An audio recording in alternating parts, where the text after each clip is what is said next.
There is a quiet kind of strength that grows within those who are content in their own company. It isn't arrogance, nor isolation. It's awareness, a depth that can't be grasped by those constantly lost in the noise of the crowd. We live in an era addicted to distraction. Most people can't sit with their own minds for more than a few minutes without reaching for their phones or forcing conversation to fill the silence. But among us are rare souls who find peace in solitude. They walk alone not because they must, but because they choose to. Let's uncover 4 defining traits that set such people apart, the qualities that make them deeply grounded and often stronger than most. First, they carry emotional self-reliance, the ability to stand unshaken on their own. When someone truly enjoys solitude, it's because they've broken free from the emotional chains that keep others seeking constant approval. They've discovered what Epictetus meant when he said, "Freedom is the only worthy goal in life." It's achieved by ignoring what we can't control. Most live as prisoners of opinion, terrified of silence because it reveals the truth. Their identity is built on how others see them. But those who've learned to stand alone, they look inward for balance. Their calm isn't disturbed when the crowd disappears. Their worth doesn't depend on applause. This independence isn't coldness, it's control. It's the mastery of the self. Marcus Aurelius once wrote, "Nowhere can man find a quieter retreat than within his own soul."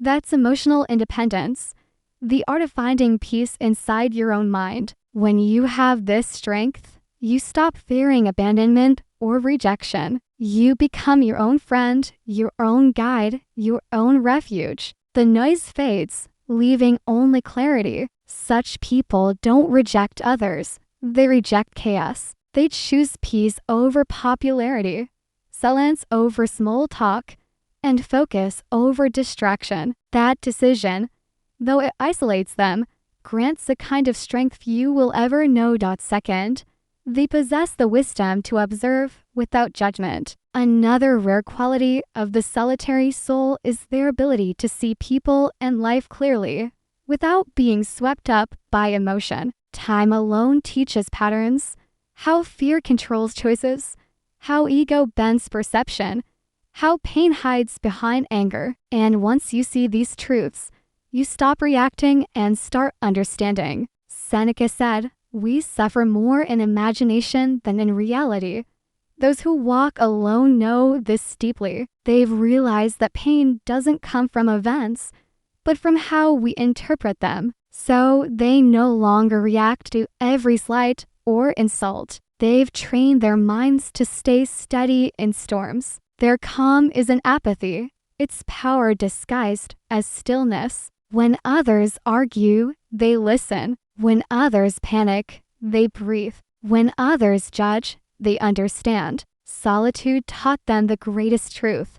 Not everything deserves a reaction. Their composure unsettles people who mistake quiet strength for weakness. But it takes immense discipline to remain still when the world demands noise. This ability to see clearly without reacting is the root of real wisdom, turning pain into perspective, anger into understanding, and loneliness into peace. Third, they hold unshakable control over emotion. There is a subtle danger in those who've mastered emotional balance. They don't explode. They don't chase drama. They don't beg for chaos. Through silence and struggle, they've learned that true power lies not in shouting, but in staying calm when provoked. People who enjoy solitude have faced themselves, their fears, regrets, and attachments, and come out stronger. That's why others may see them as cold, but they're not detached from life, only from turmoil. Epictetus taught, "It's not what happens to you, but how you react that matters." Most are slaves to impulse. Anger controls them, desire blinds them, fear directs them. But those who walk alone have built a fortress around their minds. They don't allow every emotion to storm the gates. In a world ruled by instant reaction, The one who remains calm appears almost supernatural. Their silence unsettles others. Their composure commands respect. Because emotional control cannot be faked, it's built through endurance, restraint, and self-discipline. Marcus Aurelius knew this when he said, "You have power over your mind, not outside events. Realize this and you will find strength." Those who've embraced solitude embody this truth. When anger flares, they breathe. When temptation calls, they wait. When provoked, they smile inwardly, knowing that indifference is the greatest victory. This mastery doesn't dull life. It refines it. Clarity begins the moment emotions stop ruling your mind. Once you strip away the fog of feeling, the truth behind everything becomes visible. You start seeing manipulation disguised as affection, weakness disguised as passion, and peace where others see emptiness. This is why those who master emotional control appear mysterious.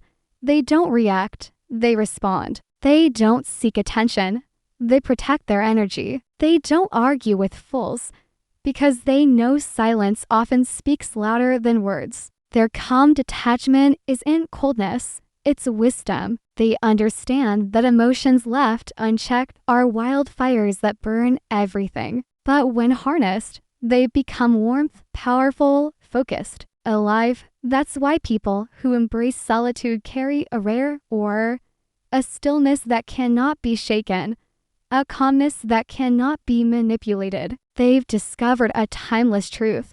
The one who commands himself commands the world. We all must learn this, to sit with discomfort without running, to witness emotion without drowning, to stay centered even when provoked, because whoever masters their emotions masters their fate. Solitude reveals this truth clearly. We cannot rule the outer world until we rule the inner one. The less we react, the more magnetic, powerful, and free we become. Fourth, they see the world through detachment and clarity. Those who enjoy their own company live in another dimension of awareness. While others chase attention, approval, and noise, they watch quietly, observing, understanding. Their silence isn't loneliness, it's perception. Because when you step away from the crowd, you stop being blinded by it. Seneca said, "To be everywhere is to be nowhere." Most scatter their focus so thin that they lose themselves in gossip,